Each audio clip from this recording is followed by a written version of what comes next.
CreepyCorner stories.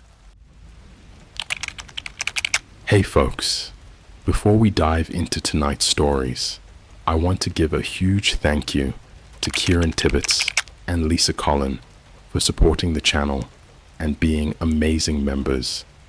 If you'd like to help me keep creating these stories, feel free to become a member. It really helps the channel grow. I'm planning to continue exploring more than just the dark web tales, so if you enjoy what you hear tonight, you're in the right place.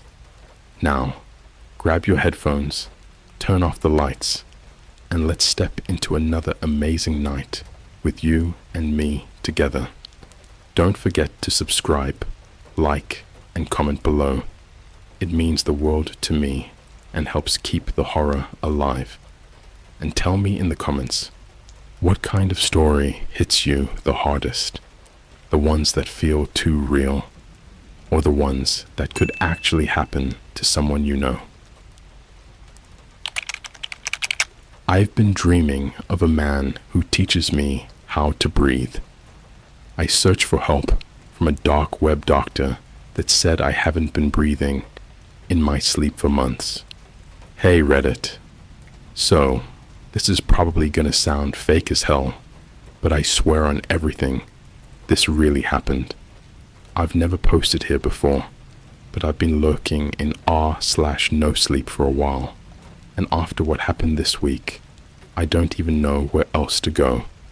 So, for some context, I'm a pretty normal dude, mid-20s. I work remote doing customer support for a tech company. I live alone in a studio apartment in Chicago, just outside the city, near this McDonald's. I always hit up after 2 a.m. if I'm up late gaming or editing videos for my small YouTube channel. Nothing crazy, just gameplay and commentary. Nothing too exciting, but something has been off lately, and it started about a month ago. I started having these dreams. They weren't violent or anything at first, just weird. Every time I was in this huge, empty room, like a hospital waiting room, but everything was way too clean. The walls were this pale, yellowish white, like the color of old bones, and there were no windows, no sound, just this buzzing, like a light bulb about to go out. And there was always a man. He never did anything threatening. He just stood across the room from me, perfectly still, wearing this long white coat, like a lab coat, but with no buttons, bald, pale as hell, and his eyes were wrong, like he didn't blink, ever. He would just stare at me until I woke up, every night. I told myself it was stress. I've been doom scrolling every night until like 3 a.m., watching those animated horror stories on YouTube, like Here's My Story, and listening to true crime while playing Dead by Daylight. Maybe it was messing with my head, but then it got worse. One night, I woke up gasping for air, like straight up choking. My throat was dry as sandpaper, and my heart was pounding so loud I thought it was gonna pop. I scrambled for my phone and checked the time. 4:12 a.m. The screen was cracked. I must have knocked it off the bed. When I looked back up, I swear I saw something move in the corner of my room. Just a flicker, like a shadow pulling back. But there's nothing there. Just my desk, my second monitor glowing from sleep mode, and my reflection in the window. I didn't sleep the rest of that night. Over the next week, the dreams got darker. The man wasn't just standing anymore. He started whispering. I couldn't understand him though. His lips moved, but the sound was muffled, like he was talking through water. But I felt the words in my chest, like he was speaking directly into my lungs. You're not breathing. You're not breathing. Let me help. Every time I heard him say that, I'd wake up gasping, choking, clawing at my sheets. I bought one of those smartwatches to track my sleep and heart rate. just to see what the hell was happening, and that's when it got really freaky.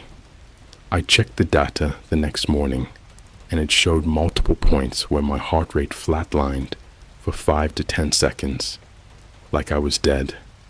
I went to Reddit, Googled stuff like waking up not breathing, or paralysis with no oxygen, and yeah, I found people with sleep apnea, night terrors, all that, but nothing like this. No one mentioned a man. No one talked about dreams that feel like someone's drilling words into your lungs. One dude DM'd me after I posted in a sleep disorder thread and asked if I had checked the deep web for black market sleep tech. I thought he was trolling, but then he sent me a link. I know. Everyone says, don't go on the dark web. I've watched all the horror stories. I know how this goes. But something about this was different. The guy told me about a doctor, someone known as Dr. Enoch, said he was the only one who understands the sleepless. And honestly, I was desperate. I hadn't slept more than 3 hours a night in weeks. I started falling asleep during work calls, dozing off at red lights. I microwaved an empty bowl at 2 a.m. and nearly lit my kitchen on fire. So I downloaded Tor. I followed the link. The site was called LUNGSIGHT.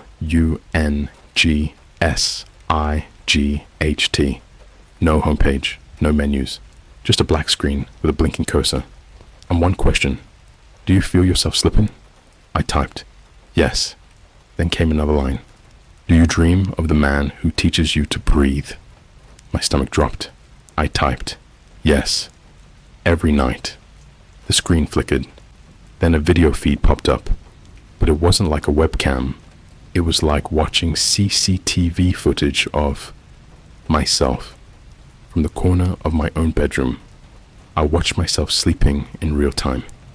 And behind me, barely visible in the dark, was a figure standing by my bed, not moving, just watching. Then the screen went black again, and a final message appeared. Your lungs belong to us now. Prepare for your session. Dr. Enoch is coming.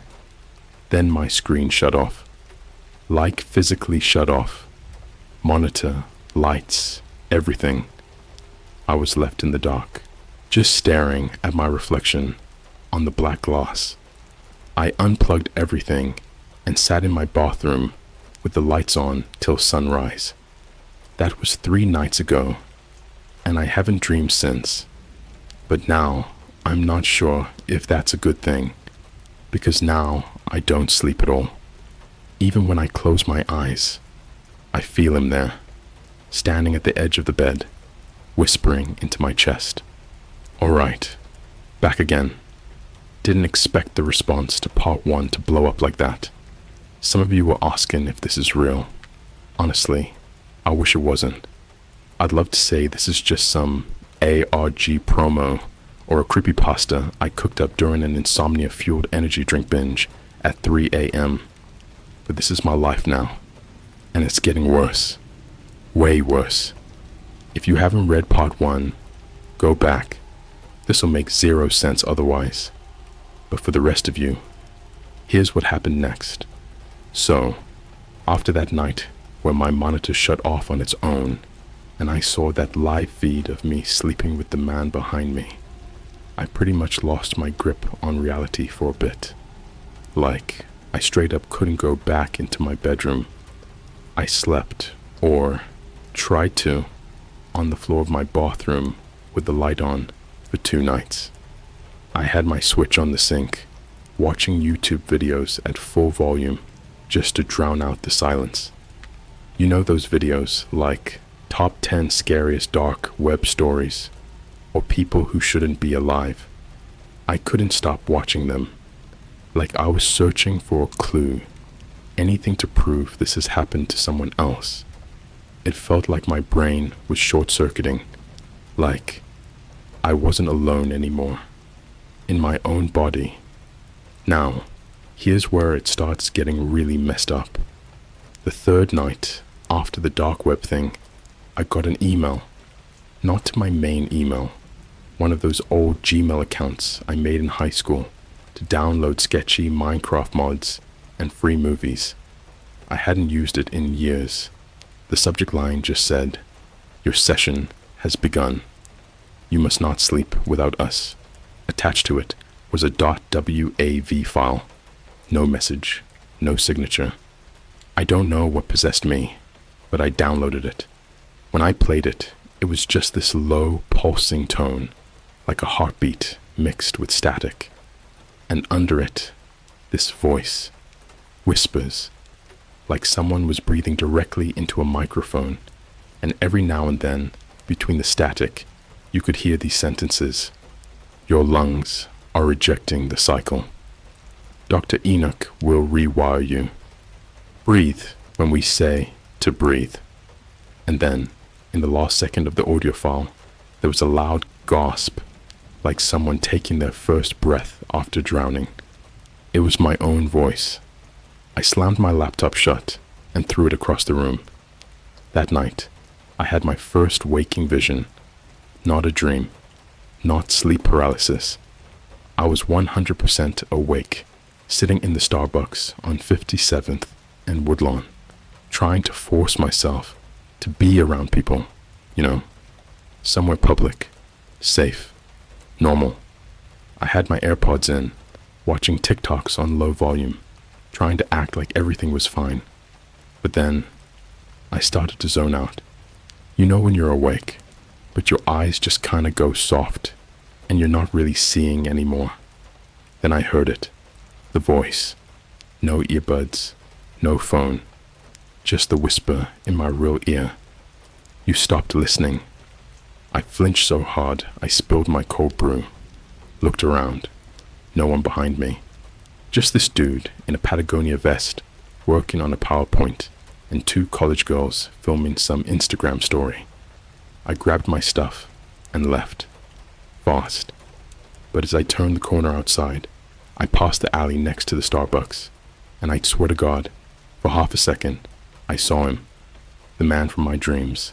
Same white coat, same pale face, standing in the dark, hands by his side, watching me. I tried everything to get help. I went to urgent care and told them I couldn't sleep. They gave me trazodone. Did nothing. I DM'd a sleep therapist I found on TikTok. She ghosted me after I told her about the dreams. Even my mom told me to get off the true crime junk and try yoga, like that was gonna fix the thing living in my lungs. But then someone else reached out. An Instagram account I didn't recognize followed me and DM'd me one sentence. Dr. Enoch is not who he says he is. Get out now. The profile was empty, just a blank profile pic, and the handle @lungs are the key. Before I could reply, the account disappeared. Vanished. Like, not blocked, deleted, instantly. But that night, I made the biggest mistake of my life. I tried to sleep again. I recorded myself. Phone propped up on my desk, facing my bed. Nothing fancy. Just wanted to see if I was still choking in my sleep. When I woke up, I didn't remember dreaming. No gasping, no panic. Just a weird soreness in my chest, like I'd done 100 push-ups in my sleep. I grabbed my phone and checked the footage. It started normal. Just me, tossing and turning. Around 3:27 a.m., something changed. The screen glitched for a split second. Like actual digital distortion. Then you could see a shadow stretch up the wall behind me. Not like a person walking by. It rose, like smoke curling upward and hardening into a shape. And then, he appeared. Dr. Enoch, right next to my bed. But his face wasn't right. Not like in the dreams. It looked melted, smooth, like a mannequin left in the sun too long. And he leaned over me, slowly, like he was listening to my breath. Then, his hand moved. He reached into my chest. No cutting, no blood. Just phased through like his arm was made of smoke and I twitched in my sleep, like I was seizing. Then the screen cut to black, and the last frame of the video, before it ended, was a single text screen, white font, black background. Do not remove the breathing device. I don't have a breathing device. At least, I don't think I do. But now, every time I look at myself in the mirror, I swear I can see something moving just beneath my skin, right where my sternum is, like a pulse. And sometimes, when everything is quiet, no music, no cars, no people, I can hear that tone from the .wav file, the low, buzzing heartbeat, coming from inside me. Hey, it's me again. Sorry it took a few days to post this. Honestly, I wasn't sure if I should keep going.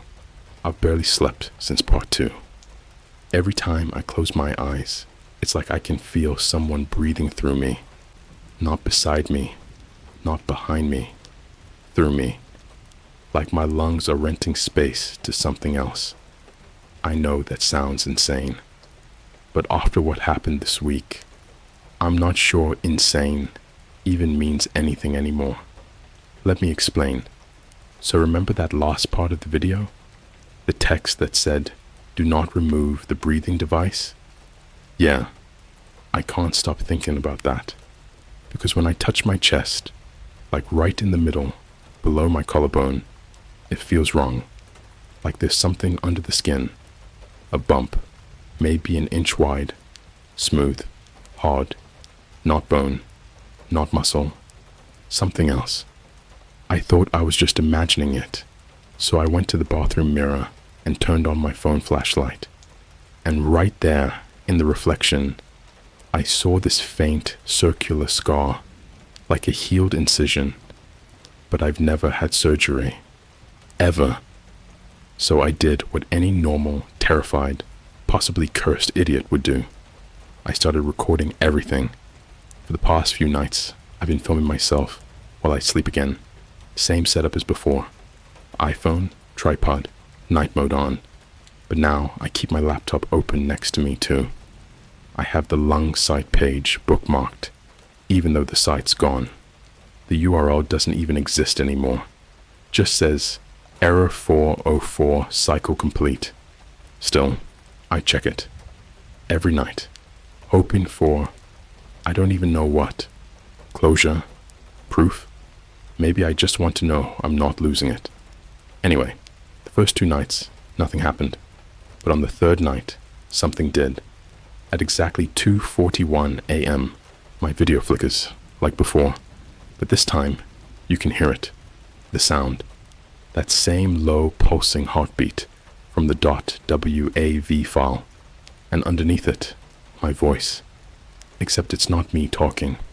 It's like a recording of me whispering things I don't remember saying. The air is heavy.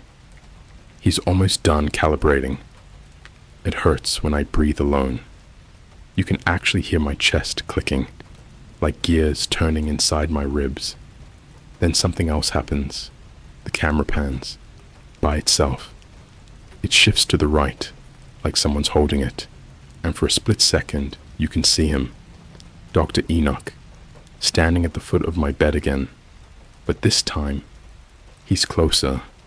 His face is sharper, more defined. Like the dream version, it's becoming real. The light from the laptop screen flickers across his coat, and you can see these black veins crawling up his neck, pulsing with that same faint glow I've seen beneath my skin. And then, he speaks, not in the whispers anymore. Full voice. Do not resist the installation. You belong to the respiratory network now. Then the screen cuts to static. End of recording. When I woke up that morning, my entire room smelled like metal. Not blood, metal. Like hot iron or ozone after a lightning strike. And my chest was bruised. 2 perfect fingerprints pressed right above my heart. I went to the ER. Told them I thought I had a growth or implant or something. They did a chest x-ray. The doctor came back into the room with that same trying not to look worried face. doctors always have in movies. He asked if I'd recently had a medical procedure. I told him no. Then he said something I'll never forget. There's something metallic near your sternum. It looks like a small valve, maybe from a pacemaker, but it's not connected to anything. I asked if he could take it out. He said he'd have to refer me to a specialist. I said fine, just please, take it out. He printed the referral and left the room. I checked the paper. There was no name, no clinic, just an address. 1031 East Elm, Suite 4A, and below that, handwritten in blue ink, ask for Dr. Enoch. I swear my blood went cold. I didn't say anything, just grabbed my jacket and walked straight out. I didn't even go home. I just wandered down the block into a random McDonald's on Wabash. I sat there for like 2 hours, staring at a cold fries carton, just scrolling TikTok to keep from thinking about it. But here's the thing. When I looked at my For You page, every video was about breathing, yoga tutorials, pulmonary rehab ads, oxygen mask reviews, even one that said, signs you're not breathing right while you sleep. I've never searched for that, ever. I checked the comments, all bots. Every account had the same bio. Breathe with us. When I finally went home that night, I found a package at my door. No return address, just my name, typed, not handwritten. Inside was a white plastic inhaler-looking device and a note that said, install immediately. Do not resist exhalation. That's it. No brand name, no instructions, nothing. But the craziest part, when I held it, I felt relieved, like I'd been underwater for too long and finally reached the surface. My lungs actually ached to use it. I didn't. Not yet. It's still sitting on my desk next to me right now as I type this. But last night, when I turned off the lights, I swear I heard breathing coming from the inhaler. Slow, rhythmic, human. And when I put my hand on my chest, the thing under my skin was pulsing in time with it. I don't think I'm supposed to breathe on my own anymore. Every inhale feels wrong now, too heavy, like my lungs are waiting for something else to take over. And the worst part? When I cover my ears, I can still hear him, not whispering this time, breathing with me. What's up? I'm back. Didn't think I'd make it long enough to write part 4, but here we are. A couple things up front. Yes, I still have the inhaler device. No, I haven't used it. Yet. And no, this is not a joke, a dream, or a social experiment. I've been documenting every night on a private YouTube account, but the footage keeps glitching or corrupting when I upload. One night, I tried posting a 30-second clip to TikTok, and the second it went live, my phone turned off by itself, stayed black for 7 minutes, and when it came back on, the video was gone, deleted, from both the app and my camera roll. But it gets weirder, way weirder. Let me walk you through what happened when I went to Suite 4A. So after I got that paper from the ER with the weird referral address, just a location and the words, ask for Dr. Enoch, I fought with myself for 2 days. I told myself I wouldn't go, that I'd burn the paper, block it out, sleep it off, whatever. But here's the thing. You can't sleep something off when it lives inside your lungs. My breathing got worse. Not like asthma or COVID or anything. This was different. I'd catch myself randomly inhaling like my body forgot how. Like I'd been holding my breath for 5 minutes without realizing it. One time, I woke up in the middle of the night on the floor, drenched in sweat, with every muscle in my chest locked up, like I'd been screaming silently in my sleep.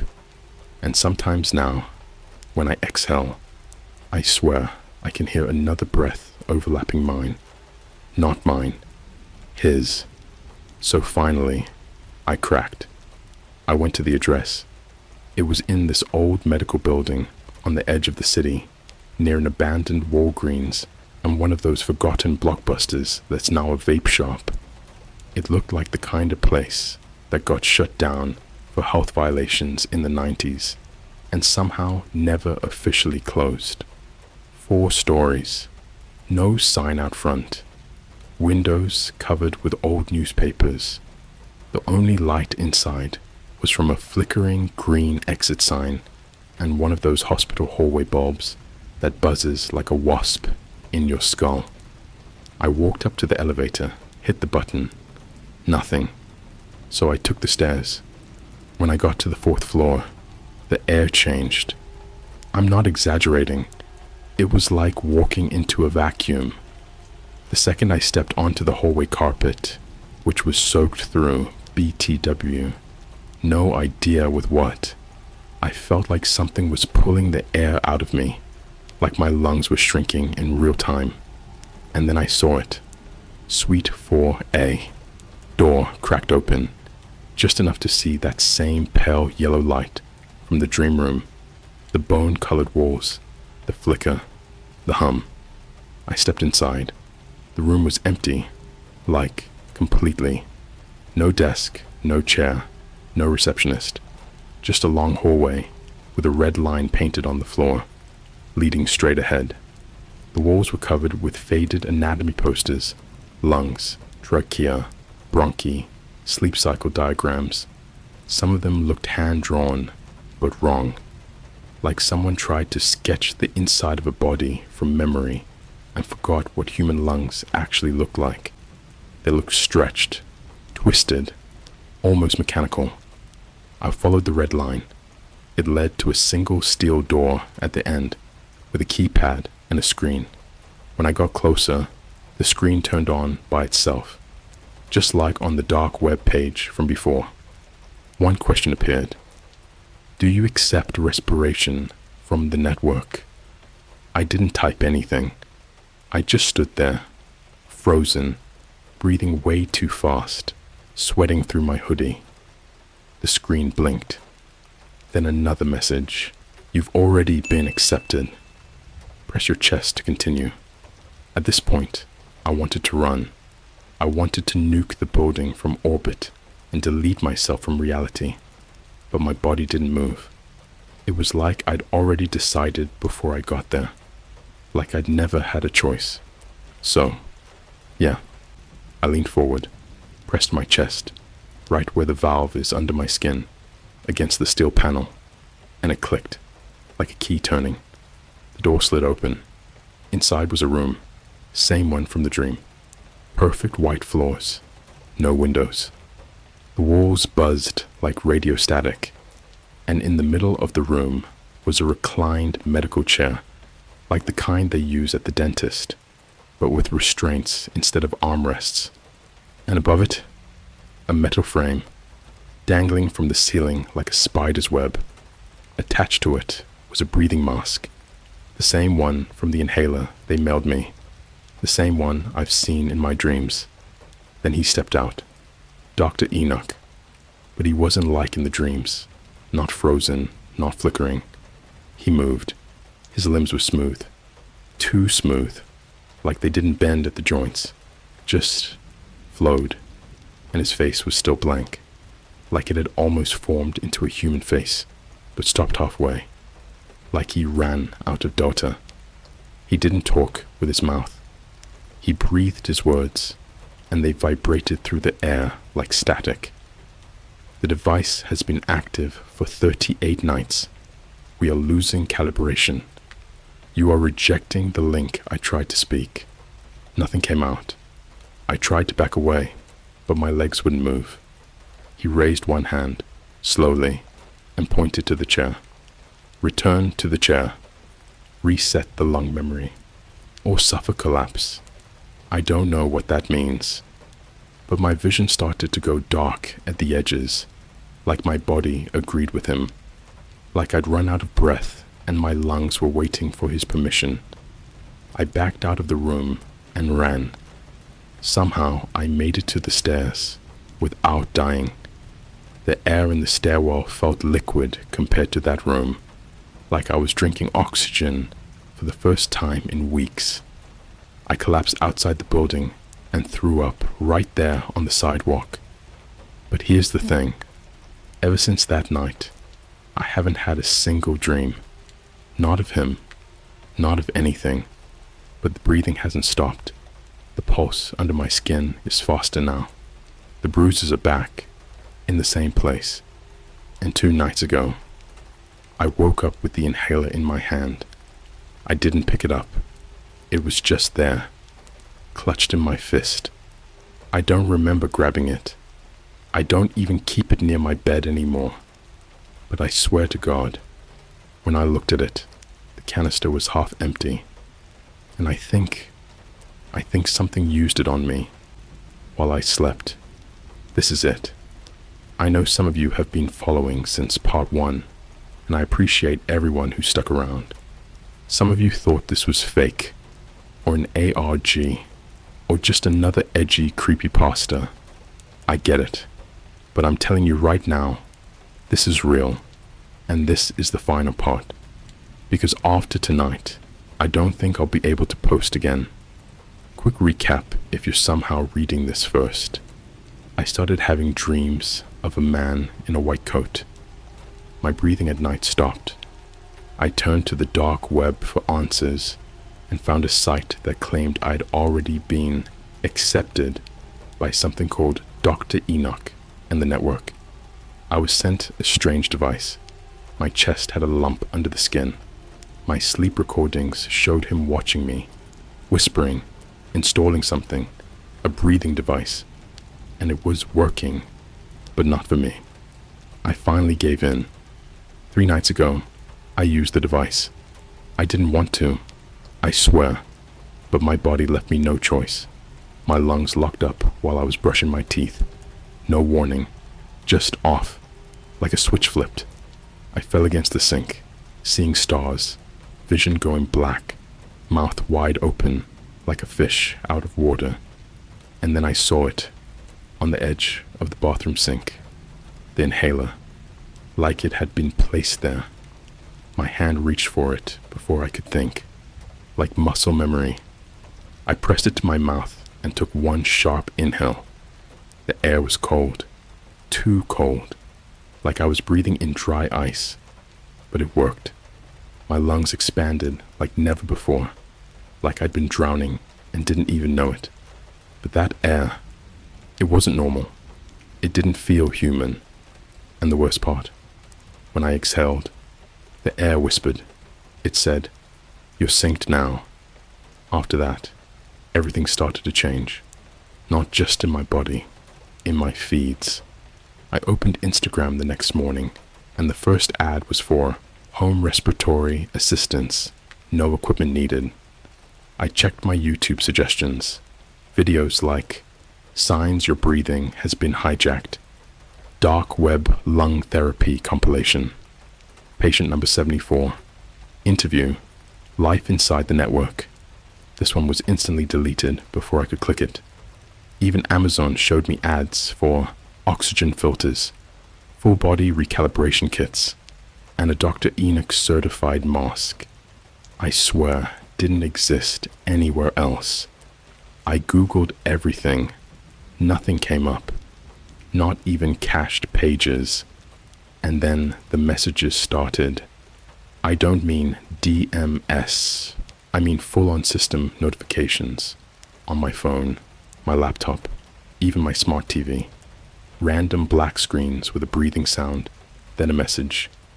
"You are now part of the respiratory web." Another one the next day. "Sync complete. Congestion detected. Preparing for viral cleanse." That night, I woke up choking again, but not from breathlessness. Something was crawling up my throat. I ran to the bathroom, flipped on the lights, and saw blood on my lips. I started gagging, retching so hard I nearly passed out. But then, something hit the sink. Not a bug, not vomit. It was a small, clear tube, soft warm, still twitching. It looked exactly like the diagrams from the walls in Suite 4A. I think it was part of the breathing device. I think my body rejected it, or tried to. The next day, I got a phone call from a private number. I almost didn't answer, but something told me to pick up. All I heard was that same low heartbeat pulse I'd been hearing since the beginning. Then a voice, one I hadn't heard outside of the dream room since this all began. Dr. Enoch. He said, "The lungs are learning. You are no longer the host. You are the vessel." Then he hung up. And immediately after, I got a text. No number, no contact. Just, "You have been selected to relay the breath." I didn't know what that meant until last night. I was sitting at my desk trying to write this final post, and then I heard something behind me. Breathing, not mine. It was coming from the inside of my headphones, still unplugged from the computer. I turned around, and there he was, not in my room, in my monitor, just standing, staring. No text this time, just watching me. And on the screen, written in what looked like fog, "You will teach them how to breathe." That was it. The screen shut off. My phone bricked. My smart TV turned on by itself and showed my room. Leave. Like someone was watching me from every direction. And now I understand. This whole time, I thought the network was trying to fix me. But I wasn't broken. I was being reprogrammed. The dreams, the device, the gasps at night, they weren't trying to help me breathe. They were training my body to broadcast it, to pass it on, like a carrier, like a virus. Every breath I take now, it's not just mine. It feels like I'm inhaling for someone else, something else. And when I exhale, I can feel it leaving me, going somewhere, into someone. So if you're reading this, I need you to listen very carefully. If you start dreaming of the man in the white coat, stop sleeping immediately. If you feel pressure in your chest, don't use the device.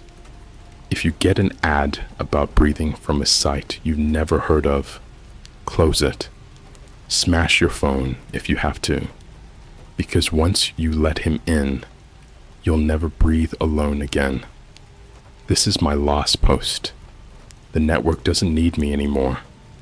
I'm just one lung in a web of thousands, maybe millions. So if you're still out there and your breathing feels off, it's already too late.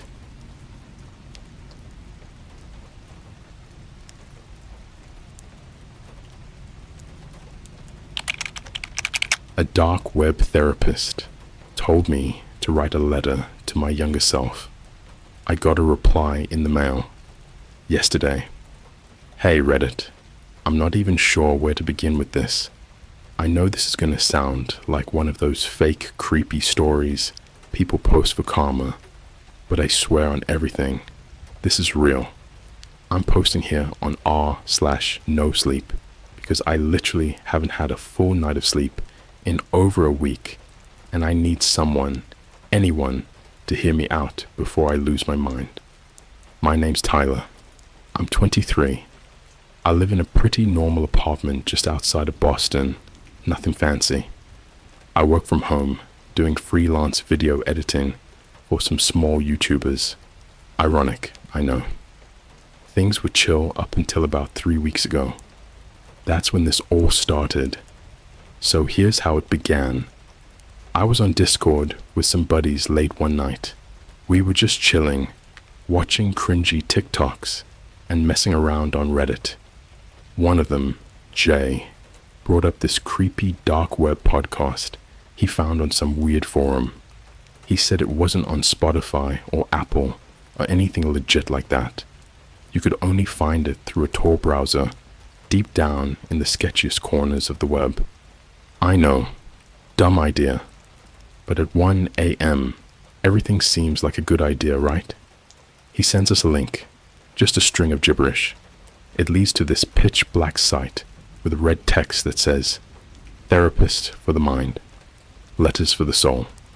It was all staticky, like something from a busted VHS tape.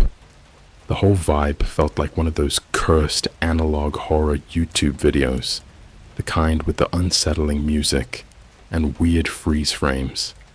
You know what I'm talking about? Those Mandela catalog type things. The site had only one button, book session. At first, we joked about it. Like, yo, what if this guy's actually a serial killer therapist who gives you mental trauma as a prescription? You know, typical Discord call nonsense. But curiosity got the best of me. I clicked it. It didn't ask for any info. No name, no email. Just one question popped up. What would you tell your younger self? I stared at the screen for a while, and I don't know what came over me.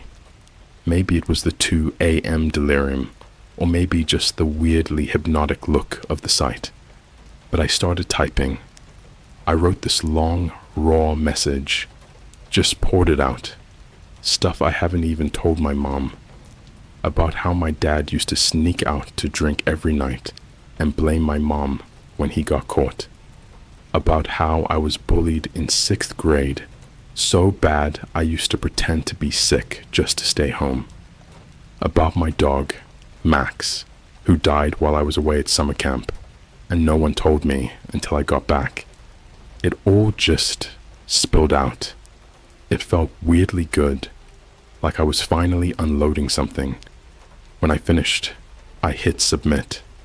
The screen went white, and for a second, I thought I crashed my laptop. But then, this message popped up. Thank you. A response has been processed. Please allow 5 to 7 business days. Business days.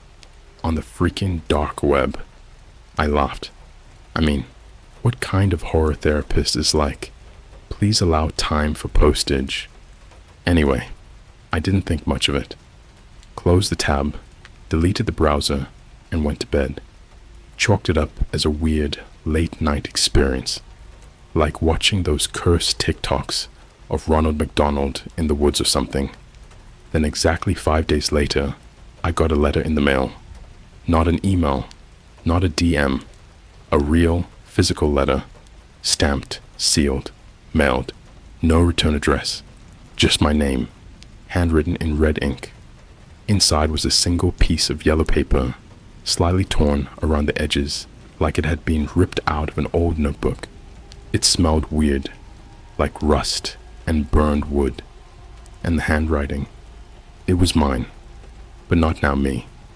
It was how I used to write in middle school, messy, uneven, kind of slanted. The letter read, "Hey Tyler, it's me. You, but smaller. 12 years old, probably playing Minecraft in your room, still scared of the dark, and pretending not to cry when mom yells. Thanks for writing. I know it took a lot, but I have to tell you something. Don't trust the man with the glass eyes. He's coming back. He knows what you wrote. He knows about Max. And he's not happy. Lock the closet. Don't answer the knocking. And for the love of God, don't go near the train tracks. I'm not gonna lie. I laughed at first. I thought it was one of my friends messing with me. Jay, probably. He's pulled crap like this before. But here's the thing that made my blood go ice cold. At the bottom of the letter, drawn in that same middle school handwriting, was a stick figure.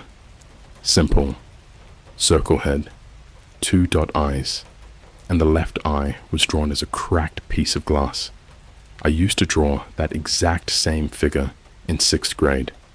In fact, I remember getting in trouble once for drawing it on the back of a math test and writing "The Glass Man Watches" under it. My teacher made me stay after class. I didn't even remember that until I saw the drawing again. Now, here's where it gets worse. The next night, around 2:13 a.m., I checked. I heard knocking.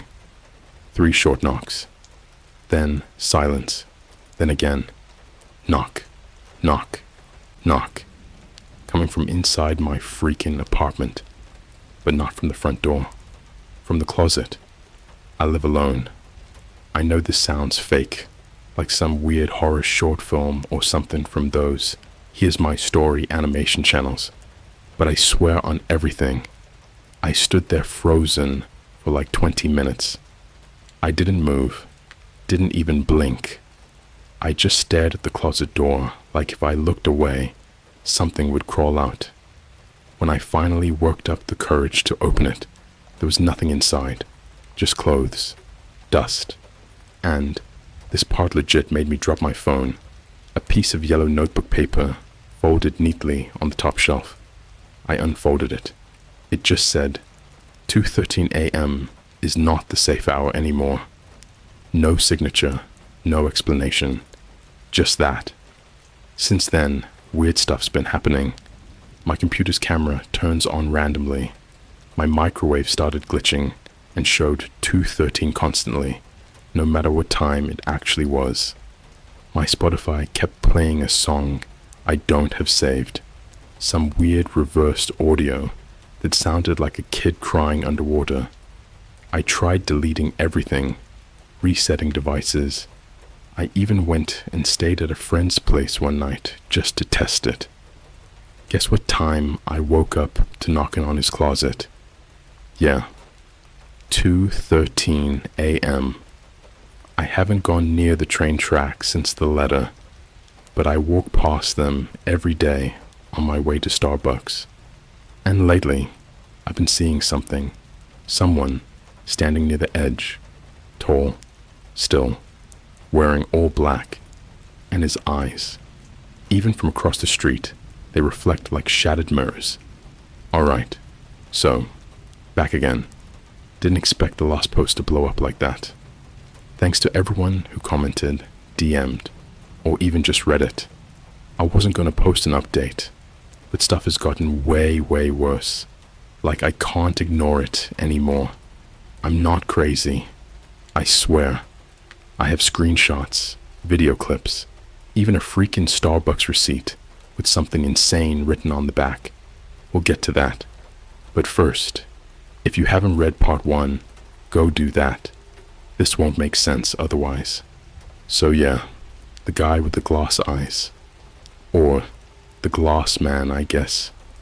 Ever since I got that second letter, everything feels off. Not just in a, I think I'm being watched kind of way, but like reality itself is starting to crack around the edges. And I'm not saying that to sound dramatic. I'm saying that because I've seen things that straight up shouldn't exist. Let me walk you through what happened this week. I kept a little log on my phone. Notes app. You can clown me for that later. October 10th, 2:13 a.m. I tried to stay awake all night to see if the knocking would come again. Set up my phone to record. Left the camera facing the closet. I used a ring light for lighting, but dimmed it, like one of those low-key horror YouTuber setups. Kinda ironic in hindsight. Anyway, I'm sitting in bed, eyes burning from being up, when the knocking starts again. Same pattern.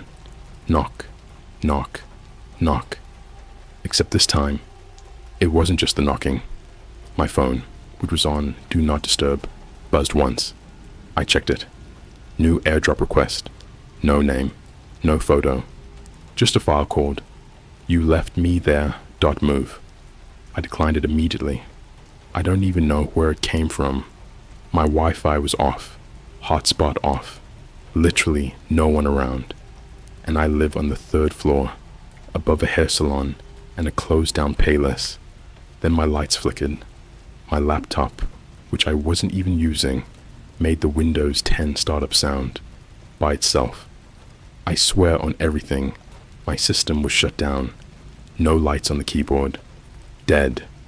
And yet, it turned on. Then the closet door creaked open on its own.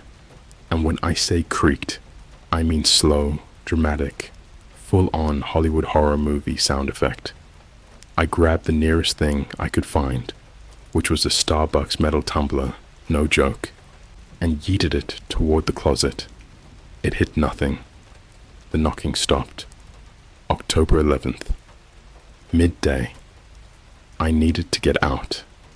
I'm not proud of this, but I went straight to the nearest Starbucks to just sit around people and pretend like my life wasn't unraveling. You know that one across from the Commons in Boston? The one where the baristas all look like they're secretly in a punk band?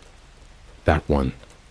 I sat by the window, ordered a cold brew, and tried to do some editing work. I even opened up TikTok just to flood my brain with something stupid. Nothing was working. Then this random girl walks by my table and slips me a folded napkin. I thought maybe she was hitting on me at first, until I unfolded it and saw what was written. He sees you. He remembers the tracks. He never left no name, no number, nothing. Just that. And the creepiest part, on the back of the napkin was a doodle of that same stick figure with the cracked glass eye. Same exact way I used to draw it. The proportions were even wrong in the same way. Like the arms were too long, and the legs ended in weird curved feet, like hooks. I ran out of there so fast, I left my drink behind. Even forgot my earbuds. October 12th. Night. I finally decided to go back and look at the train tracks the letter mentioned.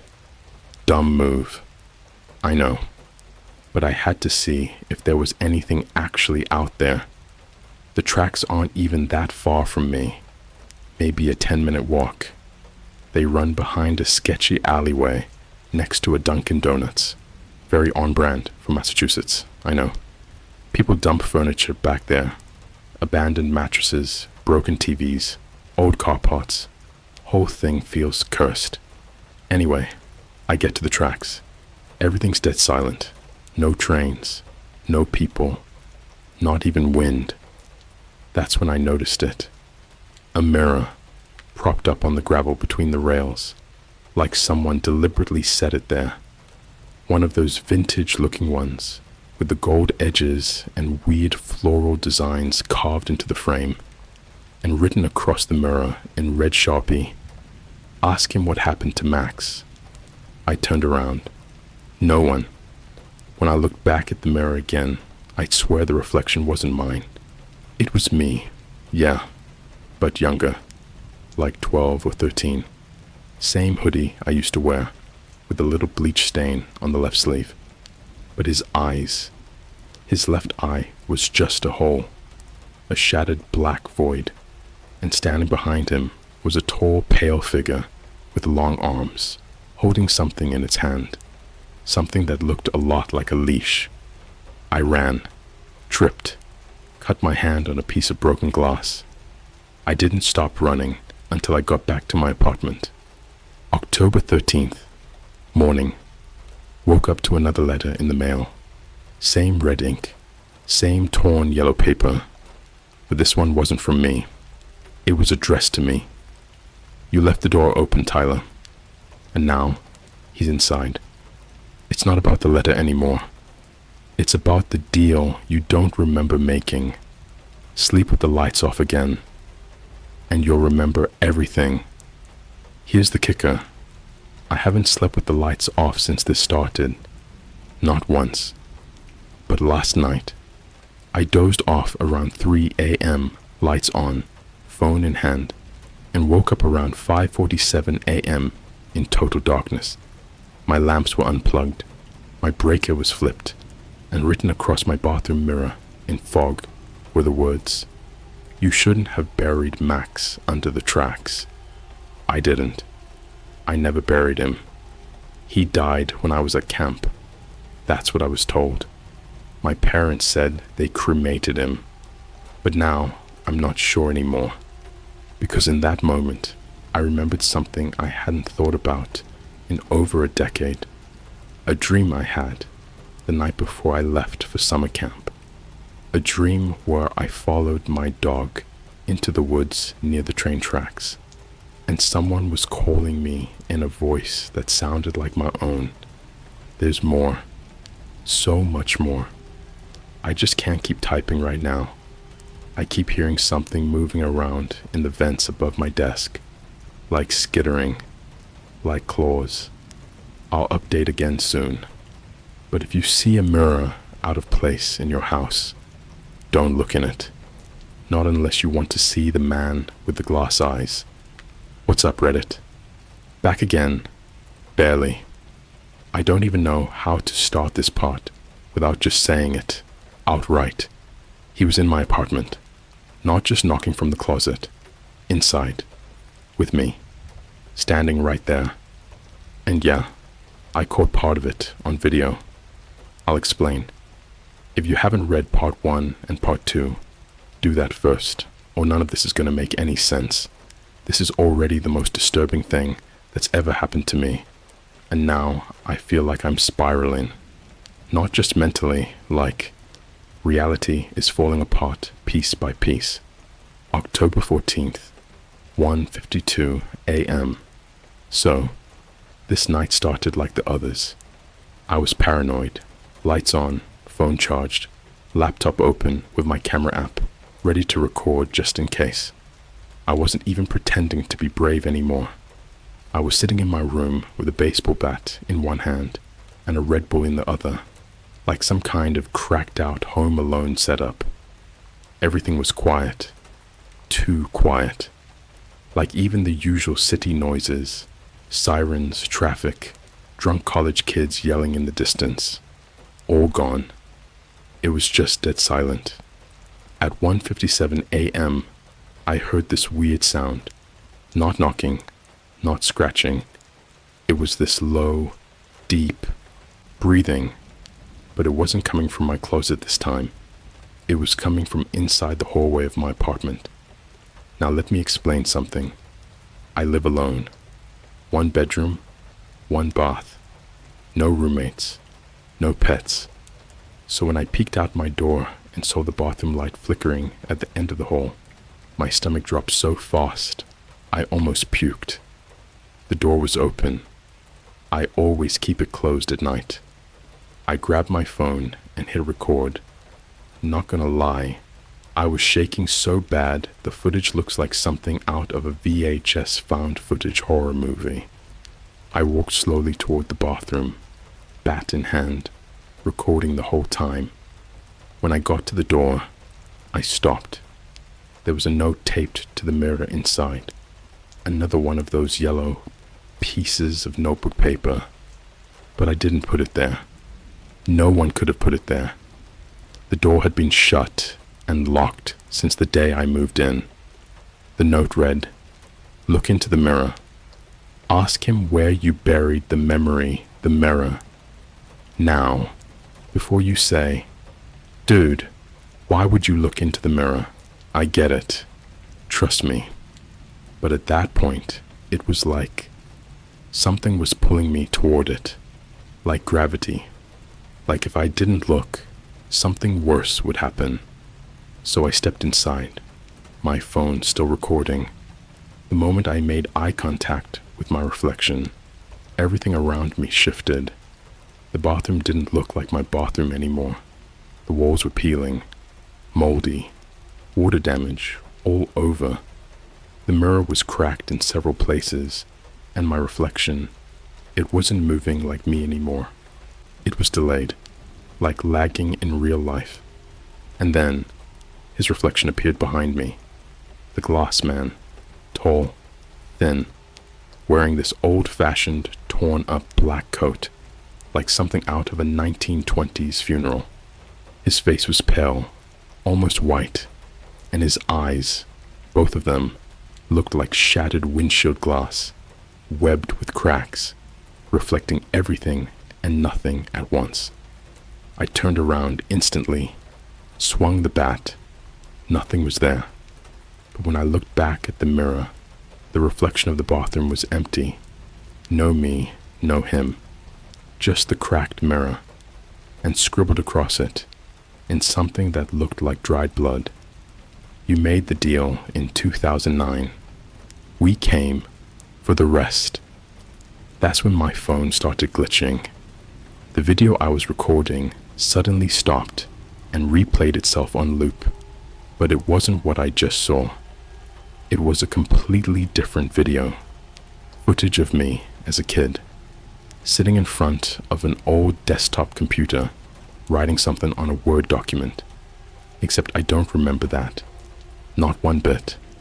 But I recognize the date in the corner, July 23rd, 2009. And the file name? Letter _ to _ him .doc. The deal I forgot I made. After seeing that, my brain basically short-circuited. I did everything I could to remember what happened in 2009. I tore through old journals, old Facebook messages, even hit up my mum pretending I was nostalgic, and asked if she had anything from when I was 8 or 9. That's when things really started getting weird.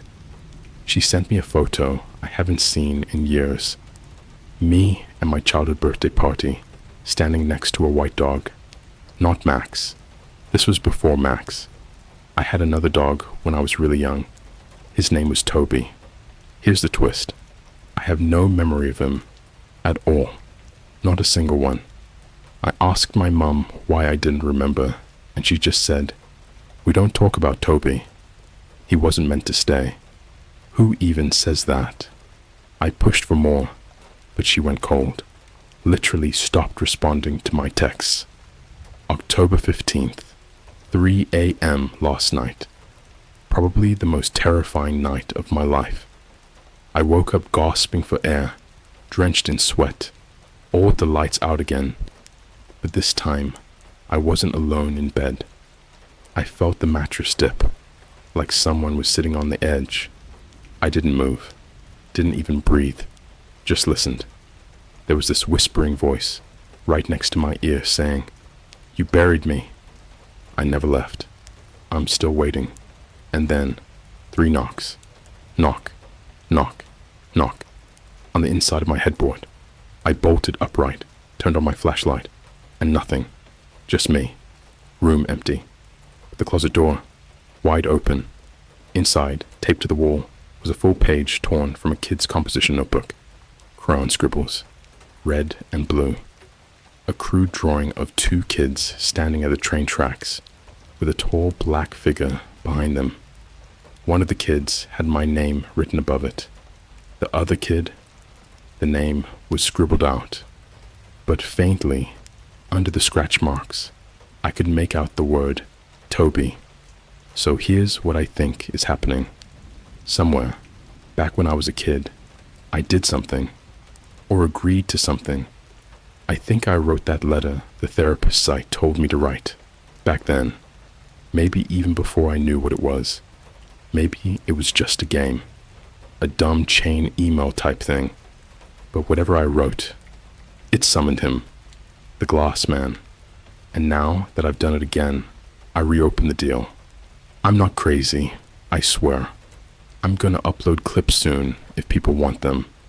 But be warned, the audio in one of them has this low growl that tech friends of mine say doesn't register on normal spectrograms, like it's below human hearing, but it still feels like it's inside your head.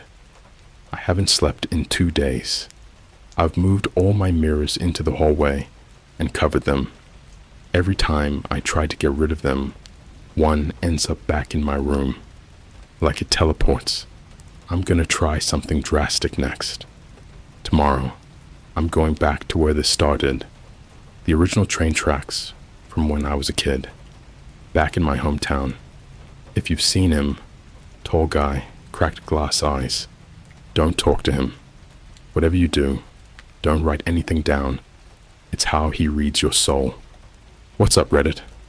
Yeah, I'm still here. Barely. I wasn't gonna post this. Honestly, I didn't think I'd make it back, but I went. I went back to the place where it all started, the place from my childhood, the train tracks I hadn't seen since I was 9. And what I found there wasn't just disturbing, it was like stepping into a lost memory I was never supposed to remember. If you haven't read parts 1, 2, and 3, go read those first, or none of this will make sense. This part gets intense.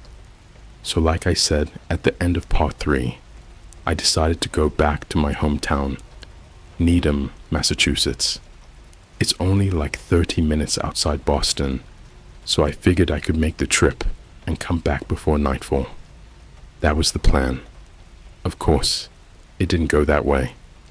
October 16th, 4:20 p.m., I got off the train and instantly felt it.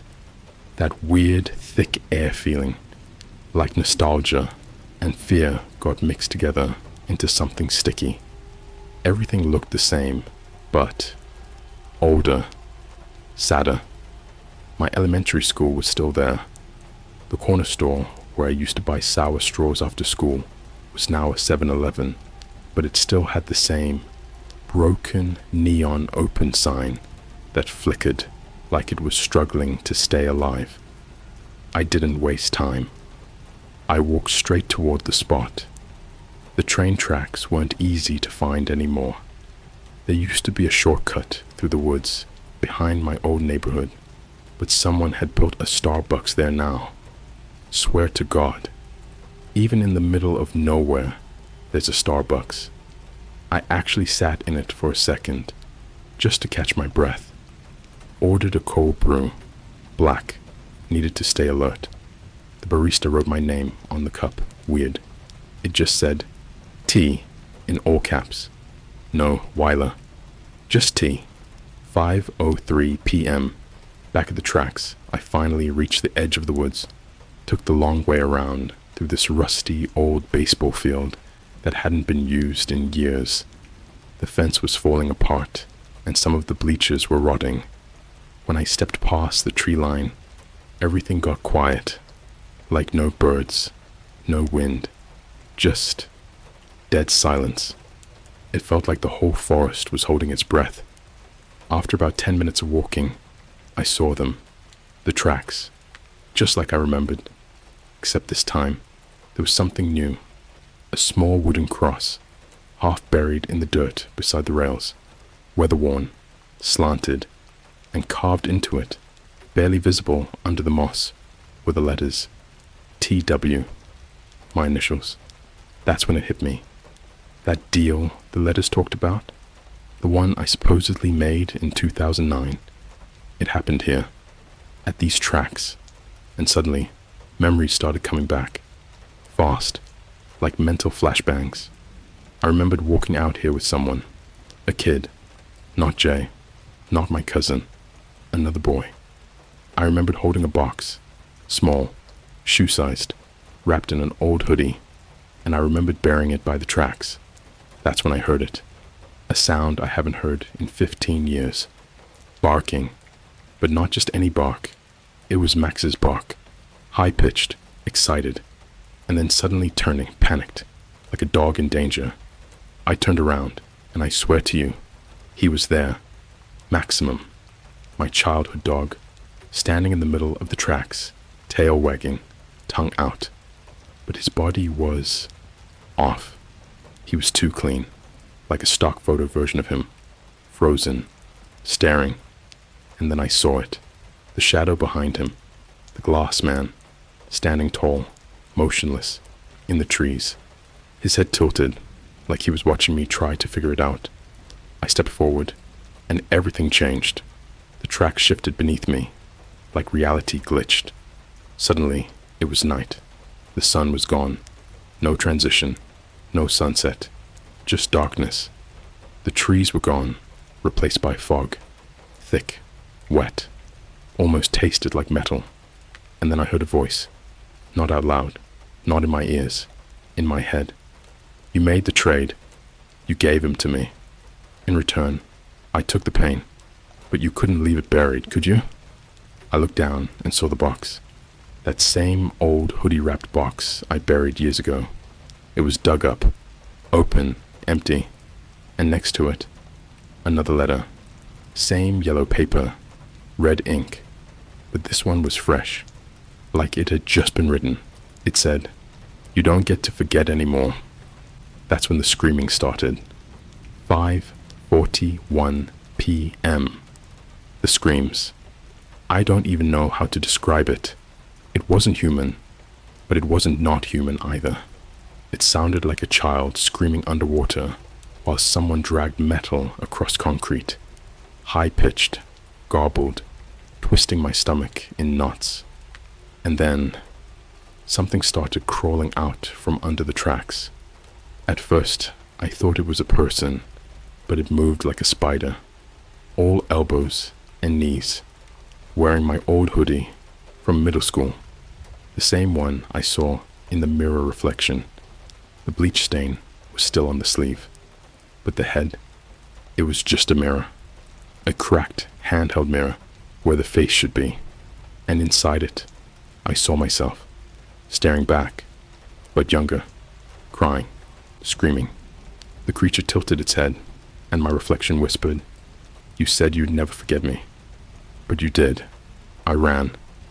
Didn't look back. Didn't stop until I hit the Starbucks again. Walked in, shaking, sweaty, out of breath. No one looked at me. Not even the baristas. Like I wasn't even there. When I got my drink, there was another note on the napkin. "We're already home." October 17th. Back in Boston, I got back to my apartment. Everything looked fine. Too fine. No knocked over furniture. No signs of anything weird. But when I opened my closet, all the mirrors were back, placed neatly in a circle on the floor, like some kind of ritual. And in the center, that same damn letter from the beginning, the one I wrote on the dark web. Only now, it had something new written across the bottom. One more session left. You don't write it this time. He does. I don't know what happens if I go back on the site. I don't even know if it still exists. My Tor browser's fried now, like physically damaged. Screen flickers every time I open it, but I'm pretty sure this ends with me getting one final letter. A response. Not from myself, but from him. And I don't know if I'm ready to read it. If you've ever written something on the deep web, even as a joke, go check your mailbox. And if you hear barking outside your window at night, don't open it. It's not your dog.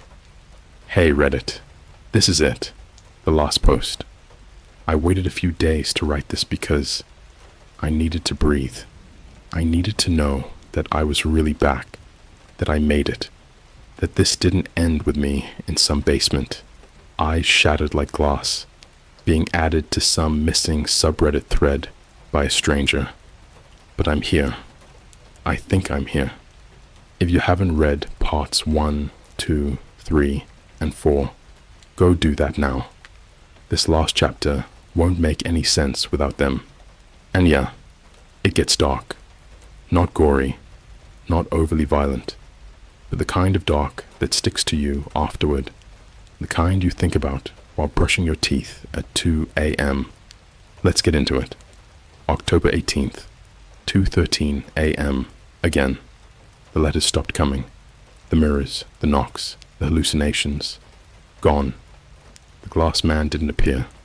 No flickering lights. No barking. It was almost too quiet, like the storm had passed.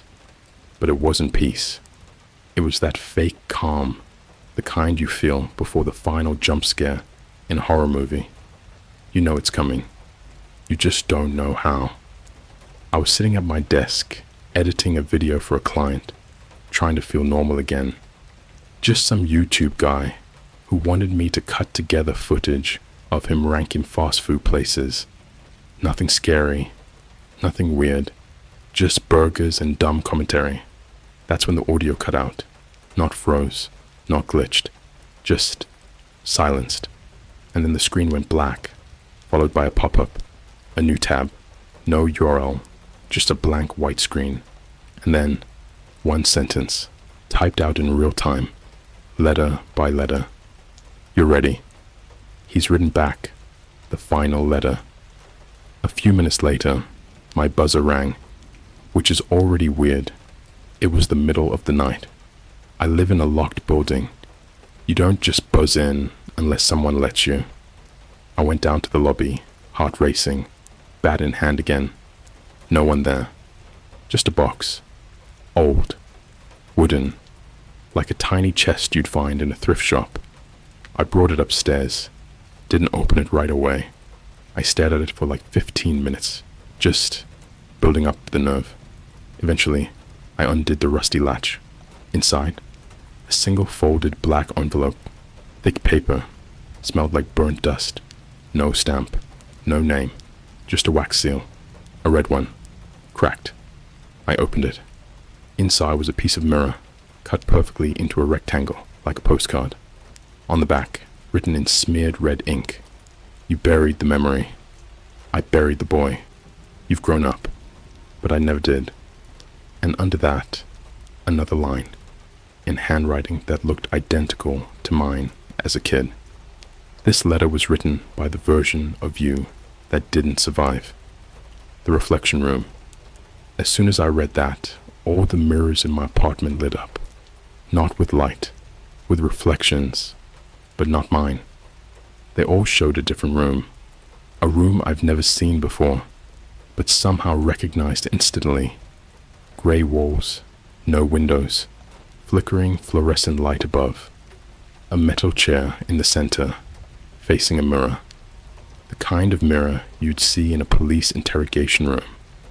Then one of the mirrors changed perspective, like I was watching a live feed. It showed me, sitting in that same chair, but younger. Same hoodie, same haircut from middle school. Eyes puffy, red, crying. And in front of me, the glass man, standing there, still, watching, like a parent waiting for a child to confess. The session begins. Out of nowhere, a distorted voice played through my laptop speakers. It was my own voice, but aged down, like it had been pitched to sound younger. And it said, "I'm sorry I gave you away. I just didn't want to feel sad anymore. They told me if I left you here, I'd forget everything. I didn't think you'd remember me." Then, silence. Then, something else. A whisper, barely audible, played in reverse. I flipped the audio in Premiere Pro and slowed it down. It said, "He traded memory for peace. He thought forgetting would set him free. But forgetting is what lets me in." That's when I realized something. This wasn't a ghost story, or some demon from the deep web, or some stalker in a costume. This was trauma, buried grief, given form. I wasn't being haunted by the glass man. I created him. The truth about the deal. Flashback to 2009. I dug through my mom's attic earlier this week, found an old hard drive, plugged it into my laptop, opened the only document on it. To the part of me that's too sad to go on, it was the original letter, the first one I ever wrote, before the dark web, before all of this. I wrote it at age 9, the day after Toby died. But here's the thing, Toby didn't die naturally. He died because I ran away. I left the backyard gate open while I was throwing a tantrum over a stupid Minecraft beta update not downloading. He ran out, got hit by a train. I heard the sirens. I knew what happened, and I lied. I told my mom I didn't see anything. She said he must have escaped. She said it wasn't my fault, but it was. And the guilt? It festered. It grew. It turned into him. The glass man wasn't a demon. He was a personification of forgetting, a memory I tried so hard to erase that it became something else. A dark web therapist didn't help me write a letter. I created one. And the site? I don't even know if it ever existed. The final reflection. Here's where it gets wild. The mirrors stopped working after I read that last letter. Blank again. Back to normal. But when I looked at myself, something had changed. My eyes, the left one, had a tiny, almost invisible crack in it, like the lens of a camera that had been dropped. No pain, no redness, just a small fracture, deep inside the iris. And every now and then, when I glance into a mirror, I see him. Not fully, just a glimpse, standing behind me, watching, not angry, not violent, just waiting, like a memory that knows I'll try to forget again. October 20th. Today. No knocks last night. No letters. No strange audio. It's been quiet.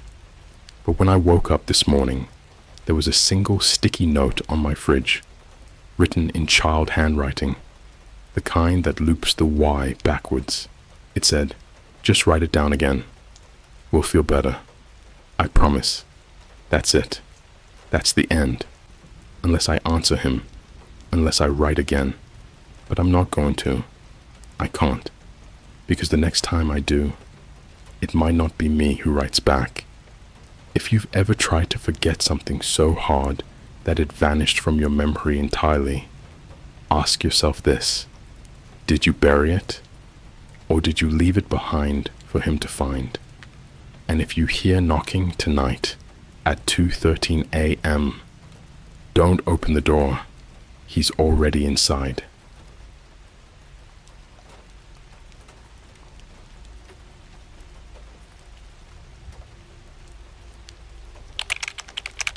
I found out my life is being streamed 24/7 on a dark web channel called The Man Who Doesn't Know. Alright, so I don't really know how to start this, because honestly, I still don't know what's real and what's not. I've never posted on Reddit before, especially not on r/nosleep or any of those creepy story subs, but something happened a few months ago that I haven't been able to explain, and it's getting worse. My name's Tyler. I'm 24. I live just outside of Seattle, and I'm like your average guy, I guess. I work part-time at a Starbucks inside a Target. I play way too much Valorant, and I spend way too much time scrolling TikTok and YouTube at 2 a.m. when I should be sleeping. Nothing crazy ever really happens in my life, and I've always been the kind of guy who laughs at horror movies instead of getting scared. But that changed. Like, completely. Let me take you back to the first weird thing that happened. It started as something small, just enough to weird me out a little, but not enough to take seriously, you know. One day, I'm working the register at the Starbucks. It's like middle of June, summer heat wave kind of day. This lady comes up, and she's got this weird vibe. She's not creepy, exactly, just off. Wearing sunglasses inside, scarf wrapped around her neck like it's winter in Germany, and a black hoodie zipped all the way up. I take her order, venti iced white mocha, no whip, oat milk, and she just stares at me, like eyes locked, not in a flirty way or anything, not even in a mean way, just like she knew something about me. I hand her the cup, and as she takes it, she leans in and says, super quietly, "You should really stop picking your nose when you're watching YouTube at 3:42 a.m. It's gross." Dead serious. Those exact words. I literally froze. Because I do pick my nose. Gross, I know, but whatever. And yeah, I had been up the night before watching a try not to laugh video on YouTube. The timestamp she said, exact. I remember checking the time because I kept telling myself, okay, one more video, then bed. I laugh it off, trying not to be weird about it, but inside I was like, who the hell is this lady? Fast forward a few days, I'm lying in bed, scrolling through Instagram, when I get this DM from a username I don't recognize. at Man Who Watches 24. No posts, no followers. Following one account, mine. I almost didn't open it, but curiosity got the better of me. The message just said, "You looked better in a red hoodie." The blue one makes you look like a poser. I had just posted a photo to my story an hour before, in a new blue hoodie I got from PacSun. I had taken down the red one because my ex said it made me look high school. I hadn't worn the red one in weeks. And here's the thing, I had never posted a pic in the red one. Not on Instagram, Snapchat, nothing. I ignored the message. Next morning, I get a notification. I use this app called Tracker, which alerts you when your face shows up on Google Images, Reddit, or other websites. Usually, it's just false alarms or like old tagged photos from high school yearbooks. But this time, it was different. There was a live stream listed on some shady URL, like darkmirror.stream/username-. Who cares? The listing title, Live, the Man Who Doesn't Know. What caught my eye was the thumbnail. It was me, sitting on my couch, controller in hand, playing Apex. Exact same shirt I was wearing the night before.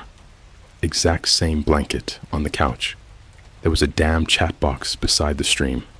People were talking, saying stuff like, "He's gonna open DoorDash in 3, 2, 1. Bro still doesn't know, Ilamao. I like watching when he cries in the shower. It's more raw. Bet he sleeps facing the wall tonight." I clicked on the stream. It was live. Me. Right then, lying in my bed, phone in hand. The camera angle was like behind me. Like someone was standing in the corner of my room filming, except there was no one there. I freaked out.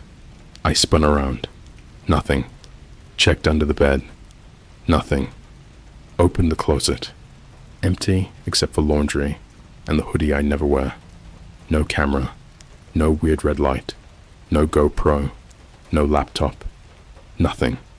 But the stream was still showing me, spinning around, panicking, from that same behind me angle. I slammed my phone down and ran out of the apartment barefoot. I sat in my car until sunrise, just scrolling through every possible website I could think of. I even downloaded Tor and tried to find the URL again, but it was gone, like it never existed. I didn't sleep that night, or the night after. I told my roommate Connor, and he laughed it off. "You probably clicked on one of those scam streams where they fake webcam footage," he said. "Deepfake tech is nuts right now." But it didn't feel fake. It felt real. Over the next few weeks, more weird stuff started happening. People I didn't know would walk past me in Target and whisper things like, "Don't forget to wash your sheets this week," or "Stop Googling your own name. It doesn't help." Someone left a sticky note on my car windshield that just said, "The man who doesn't know is starting to ask questions." I know what you're thinking. Paranoid much? I thought that too. Maybe I'm just spiraling. Maybe it's a TikTok prank or some viral reality show thing. But then I went back to Starbucks and that same lady showed up again. Same hoodie, same sunglasses. She didn't order anything this time. She just leaned over the counter and whispered, "Smile for the viewers. They're watching from Romania today." Oh, and Tyler. Don't trust Connor. He knows more than he says. Alright, here's part 2. Like I promised, if you haven't read part 1, go do that, because this is where tea gets so much worse. I wish I was exaggerating, bro. I really do. So let's pick back up where I left off. Right after that weird lady came back to the Starbucks, leaned in over the counter, and told me that people were watching from Romania, and that I shouldn't trust Connor.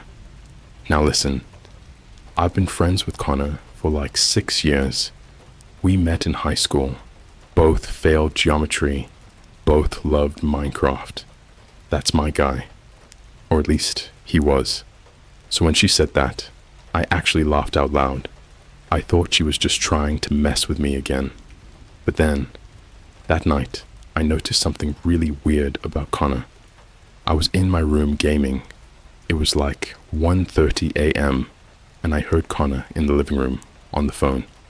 Nothing unusual, except his voice was low, like whispering low. I paused the game and leaned toward my door. I couldn't catch everything, but I swear to God, I heard him say, "No, he hasn't found it yet. No." I said he hasn't found it, not the one in the vent. I already took care of that. Then silence. Then he said, "Yeah, he's still scared shitless. They love it, brother." What? I didn't sleep that night either. The next morning, I acted normal, said what's up to Connor, grabbed my usual iced coffee from the fridge, and went out to my car. Except this time, I had a screwdriver in my hoodie pocket. I wasn't going to work. I called out sick. I went back inside once Connor left for his own shift and started checking everything. And here's the thing. You ever get a feeling that you're being watched? Like your skin just knows? That's how it felt. I was checking behind picture frames, inside the air vents, behind the TV. I even ripped open the bottom of my mattress. Nothing. Then I remembered the weird buzzing sound I always heard when I walked past the laundry closet. It was subtle. I always thought it was the dryer motor or the old water heater. But I pulled out the dryer, used the screwdriver to remove the back panel from the wall, where there was this little cut-out rectangle, like one of those old wall safes. Inside, a micro camera, mounted, plugged in, powered. But here's the real kicker. It was pointing through a hole in the wall, directly at the hallway, right at the angle where I always walk out of the shower in just a towel. Dead center. I swear, I almost passed out. I yanked it out of the wall, wrapped it in an old t-shirt, and threw it in the trash. But not before I noticed something else. There were scratch marks on the inside of the wall, like someone had shoved this camera in there fast, maybe replaced an older one. It was so cleanly installed, I don't even know how long it had been there. I checked all over the apartment after that. Didn't find more cameras, but I did find a tiny SIM card taped to the underside of my desk, like someone had been using it to store footage or data. I stuck it into my laptop, probably dumb in hindsight, but it was encrypted. Just said, client access key required. Stream ID 5L1EEP-337. Now I was in full panic mode. I called the cops, and you already know how that went. They sent over 2 officers. One of them had way too much energy for 10 a.m. I explained everything, showed them the camera, the vent, the weird messages, the stream URL, which was still 404, even the scratch marks. You know what they said? Sounds like you're just under a lot of stress. Any history of mental illness in the family, Tyler? I asked if they could trace the SIM or dust the camera for prints or literally anything. Unless there's direct evidence of a crime in progress or an immediate threat, there's not much we can do, one of them said. Then they left. And here's where it gets even more messed up. That night, I posted a vague tweet, just something like, "Feeling watched. Y'all ever get that paranoid feeling you're not alone even when you are? Late night thoughts."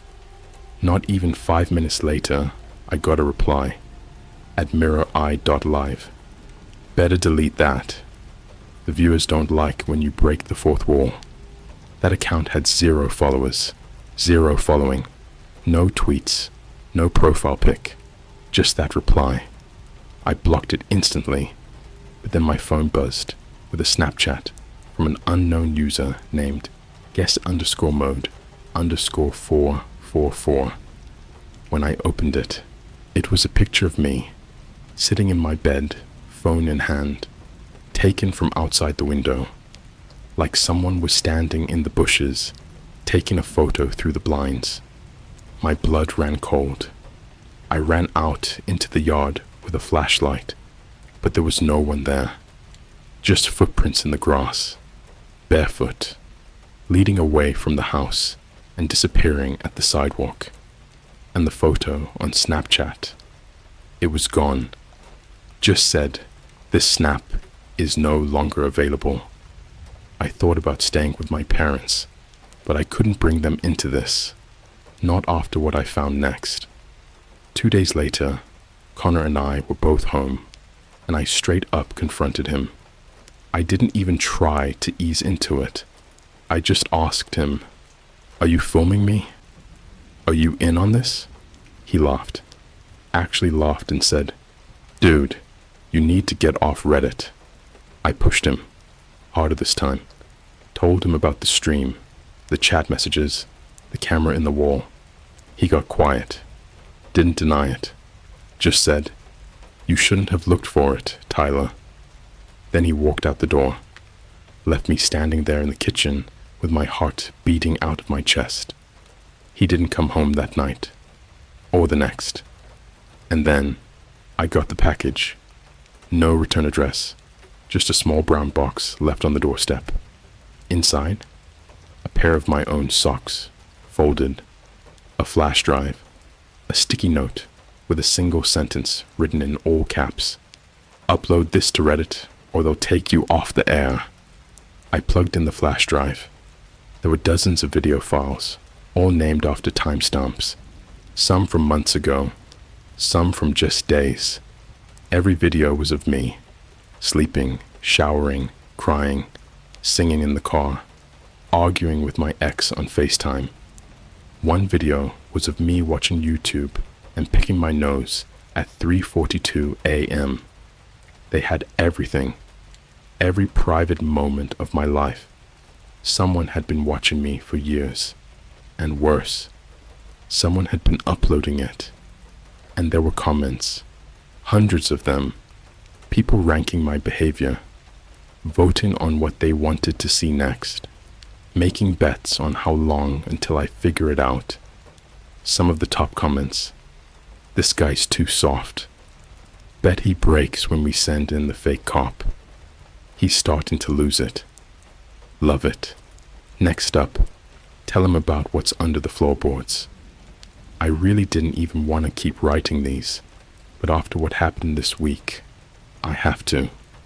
It's either talk about it or go crazy. So, remember that flash drive I got in part 2? The one with all those creepy videos? Yeah, that was just the beginning, because right after I found it, weird noises started coming from under my house. It was around 1:15 a.m. on a Tuesday. I was sitting in my room trying to edit together a short video for TikTok. Something dumb, like a Starbucks behind-the-scenes joke, when I heard it. Tap, tap, tap. At first, I thought it was pipes, or maybe a raccoon under the crawl space, but the tapping wasn't random. It was rhythmic, like someone trying to get my attention. Tap, tap, tap, pause, tap, tap, tap. I muted my phone, just sat there listening.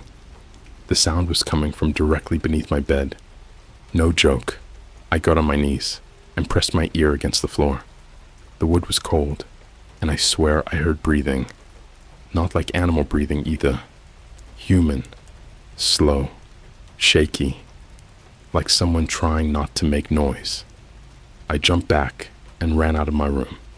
Slept on the couch that night, with every light on. The next morning, I went to Home Depot, bought one of those little fiber optic inspection cameras, the kind you snake into walls or pipes. I thought, if there's an animal or something living down there, I'll just call pest control and end this nightmare. But when I pushed the camera through a small hole in the floorboard, right under my bed, the screen showed something I'll never forget. It wasn't a raccoon. It wasn't an animal. It was a hand. Just a pale, motionless hand, lying flat on the dirt, like it belonged to someone buried face down. The screen glitched, and then it cut to black. I ripped the camera out and ran outside, heart pounding so hard I could barely breathe. I went to call the cops again, but then I stopped. Because guess who texted me? Connor. After vanishing for almost a week, his message said, "Don't dig. Whatever you do, don't dig." That was it. No hello, no explanation. Just that. I tried calling him. He didn't answer. Tried FaceTiming. Declined instantly. So I texted him back. "What are you talking about? What's under my house?" He replied like 2 minutes later. "You're on camera right now. Don't act like you know." Then he blocked me. That same day, I checked my phone notifications. Someone had tagged me in a random TikTok video with zero context. The caption said, "At Tyler IRL. He finally found it. Hashtag the man who doesn't know." The account that posted it had no followers, no profile pic, and the comments were turned off. But the video itself, it was my house, filmed from the street, zooming in slowly toward my bedroom window, and there was sound, that same tapping, tap, tap, tap. I swear my blood turned to ice. That night, I decided I was done being scared. I grabbed a flashlight, a crowbar, and a GoPro, and I started pulling up the floorboards in my room. I recorded the whole thing because I didn't know if I'd make it through. About 2 feet down, there was a layer of dirt.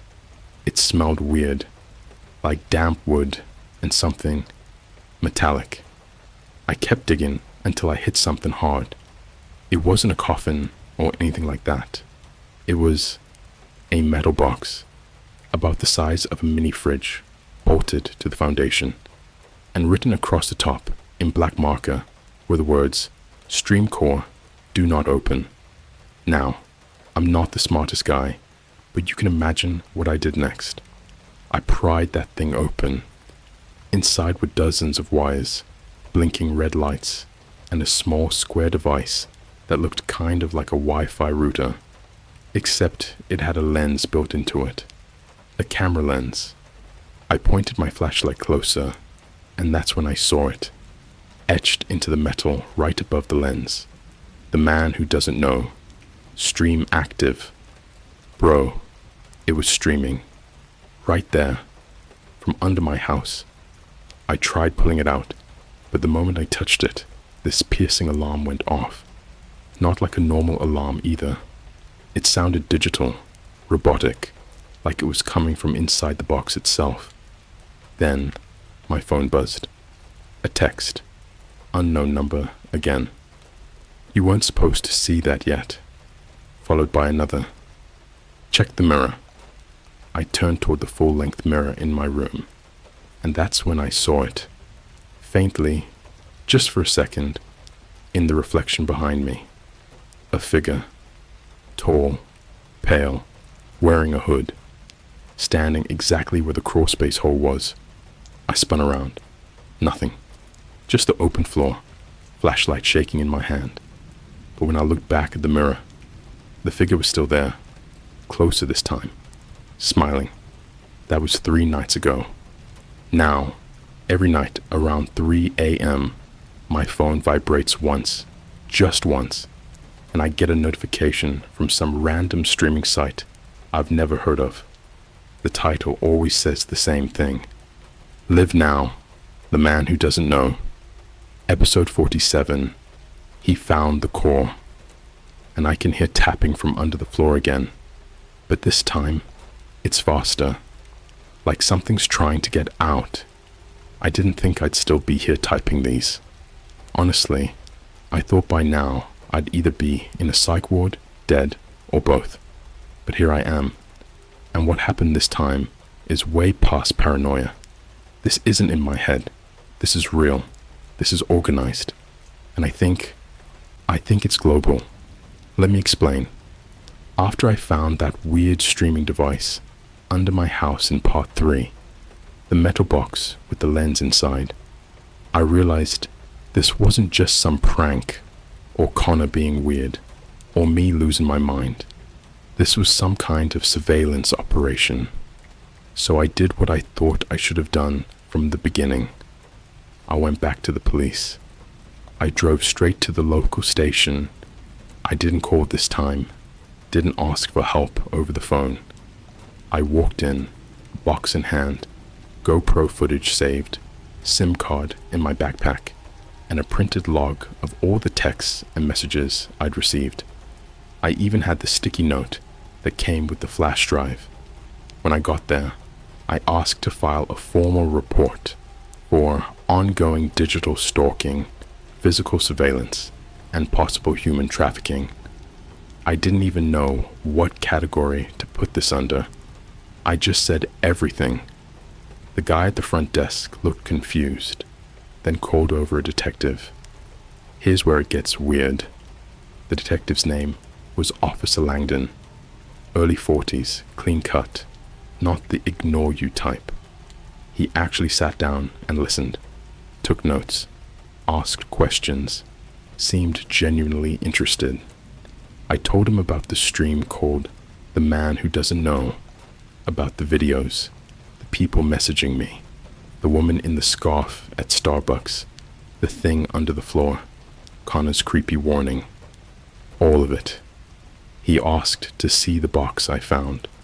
I showed it to him right there in the lobby. He looked it over, didn't touch it much, and told me he needed to bring it to a digital crimes analyst. Fair enough. I also gave him the flash drive and the GoPro footage of me uncovering the device under my house. He wrote me a receipt for the evidence, signed it, and told me to expect a follow-up call in 48 hours. That was last Thursday. On Saturday, I went back to check in. Langdon wasn't there. No one at the front desk knew who he was. I showed them the receipt with his name and badge number on it. The woman behind the desk squinted at it and said, "We don't have a Langdon in this department. That's not one of our forms either." I asked for the Digital Crimes Division. She said there isn't one in our precinct. I demanded to see a supervisor. The guy who came out was older, kinda gruff. I explained everything again, showed him the same printed logs, the screenshots, the TikTok that tagged me. He asked me one question. Do you take any medication that might affect memory or perception? I left. I didn't know what to do, man. I drove home in silence, didn't even turn on music, just sat there white-knuckled, thinking about what Langdon said, about how normal he seemed. Then I checked the USB logs on my laptop. Remember the flash drive from part 2? I looked into the metadata of the videos on that drive, like the timestamps, device IDs, stuff most people don't check, and I found something disturbing. All the videos, literally every single one, had a device ID logged as GLOBWSCCTV. When I searched that online, I got nothing. But when I put it into DuckDuckGo on Tor, buried in a dead forum, I found a single post. It said, GLOBWSCCTV is part of the Global Watchstream program. Private, dark contract. Allegedly includes human behavioral studies streamed to high-paying viewers through darknet IPTV nodes. If you see this in your metadata, you're not supposed to know. You're not supposed to know. That line hit hard. That night, I didn't sleep again. Around 2:30 a.m., I decided to try watching the live stream again. I hadn't dared check it in days.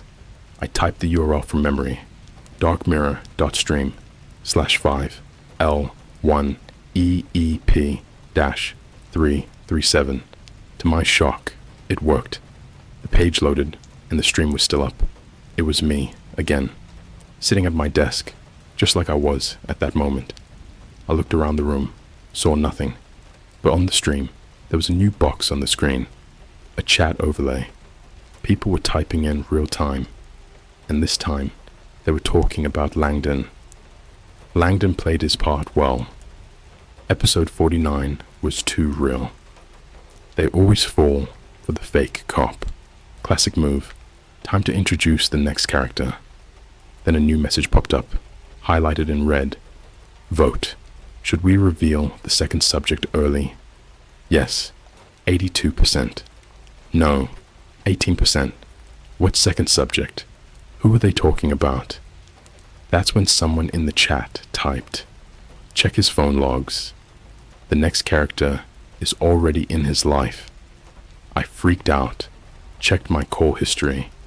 I'd only talked to like 3 people in the past week. My mom, my manager at Starbucks, and Connor.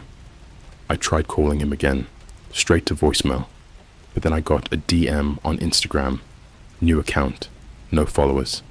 Profile picture was just a blurred out face. The message said, Connor equals control, and attached was a photo, blurry, grainy, like it was taken through a peephole. It showed Connor, standing in a room I didn't recognize, surrounded by monitors, like dozens of them, all showing different angles of me, sleeping, showering, gaming, crying.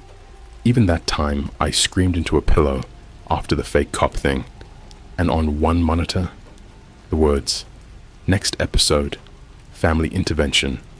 Bro, they're going after my family next. So now I'm here, typing this from a hotel room 2 hours out of Seattle. I left everything behind, my apartment, my job, my routines. But no matter where I go, I can still feel the cameras. I can still hear the tapping, and the site, it's still live, streaming me in this hotel room. There's even a poll in the chat right now. What should he find in the bathroom? A message in the mirror, a hidden microphone in his jacket, someone already hiding in the shower. Votes are still coming in, and the worst part? I don't even want to check. This is where the story ends, or begins. Because if what I found next is real, then I was never the first person they streamed. 1. The hotel room. So, I'm still in that hotel off I-5. Room 218. There's a Starbucks in the lobby, which feels ironic at this point. Every morning, I get the same drink I used to make, venti caramel cold brew, and try to convince myself this is just anxiety, not surveillance. But every time I look up at the corner of the ceiling, there's that faint red blink, the same rhythm as before. Tap, tap, pause, tap, tap. 2 nights ago, the front desk called, saying my card didn't process, except I paid cash. I asked who left the message. They said, a Mr. Langdon. Yeah, the fake cop. That's when I realized they know exactly where I am. 2. The mirror. The next night, I was brushing my teeth and noticed words starting to form in the steam on the bathroom mirror, like someone had written on it before with their finger. 3 words. Look behind you. I spun around. Nobody. Just the shower curtain swaying slightly, even though the aircon was off. I pulled it back. Nothing there.